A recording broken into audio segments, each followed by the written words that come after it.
నుంచి 28 వరకు జారీ చేస్తున్నట్టు మనకి అధికారికంగా ప్రకటన అయితే లేదు, కానీ నెట్లో మాత్రం ఈ విషయం మాత్రం హల్చల్ అయితే చేస్తుంది. సో దీని గురించి పూర్తి వివరాలు మనం ఈ వీడియోలో తెలుసుకుందాం. యాక్చువల్గా డిసెంబర్ 2 నుంచి 28వ తారీఖు వరకు మనకి ఎవరైతే అర్హులైతే ఉన్నారో వాళ్ళకి కొత్త రేషన్ కార్డులు జారీ చేయడానికి ఏపీ ప్రభుత్వం ఆలోచిస్తున్నట్టుగా అయితే సమాచారం ఉంది. అంతేకాకుండా ఈ కార్డ్స్లో వాళ్ళ ఫ్యామిలీ మెంబర్స్ ఎవరైనా ఇంకా ఉన్నారా లేదా, ఆధార్తో లింకప్ అయిన అందరూ కూడా ఆ రేషన్ కార్డులో ఉన్నారా, లేదంటే ఎక్సెసివ్గా ఎవరైనా ఉండి కంటిన్యూ అయిపోతున్నారా, ఇలాంటి అంశాలను కూడా పరిగణించి ఆ లిస్ట్ను కూడా మనకి ఎక్సెసివ్గా ఉండే పర్సన్ని తొలగించడం, లేదంటే ఎవరైనా ఎక్స్పైర్ అయినా, లేదంటే ఆ కార్డులోంచి తప్పుకుని వేరే కార్డు క్రియేట్ చేసుకున్నా, ఇంకా ఆ కార్డులోని నేమ్స్ అనేవి కొనసాగిస్తున్నా, వీళ్ళందరికీ ఆ కార్డ్స్లో ఉండే నేమ్స్ అన్ని తొలగించి ఒక పర్ఫెక్ట్ కార్డుని అయితే మనకి జారీ చేస్తున్నట్టు మనకి సమాచారం అయితే అందుతుంది. అంతేకాకుండా ఎవరైతే ఇప్పటివరకు రేషన్ కార్డు కలిగి లేరో వాళ్ళు కూడా ఈ రేషన్ కార్డ్స్ని తీసుకోవడానికి వాళ్ళకి అప్లికేషన్ అనేది స్వీకరించనున్నారు.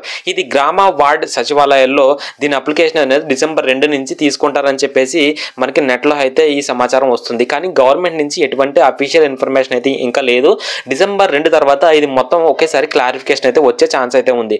సో ఇది వచ్చిన తర్వాత మనకి ఆ కార్డుకి ఒక క్యూఆర్ కోడ్ కూడా ఉంటుంది అని చెప్పేసి సమాచారం అయితే ఉంది. ఈ క్యూఆర్ కోడ్ ద్వారా మనకి రేషన్ షాప్స్ కానీ లేదంటే ఈ సంబంధిత డీలర్ దగ్గర కానీ మనకి వెళ్ళి ఆ క్యూఆర్ కోడ్ని జస్ట్ స్కాన్ చేస్తే చాలు, మనకి ఆటోమేటిక్గా మనకి ఎంత సరుకులు అయితే వస్తుంది, ఎంత మనకి నిత్యావసర సరుకులు ఎన్ని రకాలు మనకు సరఫరా చేయాలనే దానికి కూడా లిస్ట్ అయితే దాంట్లో వస్తుందని చెప్పేసి కథనాంశాలు అయితే ప్రచురిస్తున్నాయి. సో ఈ విధంగా మనకి క్యూఆర్ కోడ్తో కూడిన ఒక కొత్త కలర్స్తో మనకి రేషన్ కార్డు అనేది ఏపీ గవర్నమెంట్ డిసెంబర్ 2 నుంచి ఇవ్వాలని చెప్పేసి అయితే చూస్తుంది. అంతేకాకుండా ఇది పాత గవర్నమెంట్ ఇచ్చిన కొన్ని రకాలైన చిహ్నాలు, కొన్ని రకాలమైన ఫొటోస్తో అయితే మనకి పాత రేషన్ కార్డ్స్ అయితే ఇవ్వడం జరిగింది. సో వాటిని కూడా తొలగించి ఆ స్థానంలో ఈ కొత్త కార్డ్స్ని ఎటువంటి రాజకీయ ప్రముఖుల సింబల్స్ లేకుండా కానీ, ఎటువంటి రాజకీయ రంగులు లేకుండా కానీ ఈ రకమైన రేషన్ కార్డులు మనకి ఇవ్వనున్నట్టుగా సమాచారం. సో దీనికల్లా మన అప్లికేషన్స్ అన్ని కూడా ఎలా అప్లై చేసుకోవాలి ఏంటి అని కూడా నెక్స్ట్ నా వీడియోస్లో ఛానల్లో అయితే నేను పెట్టబోతున్నాను.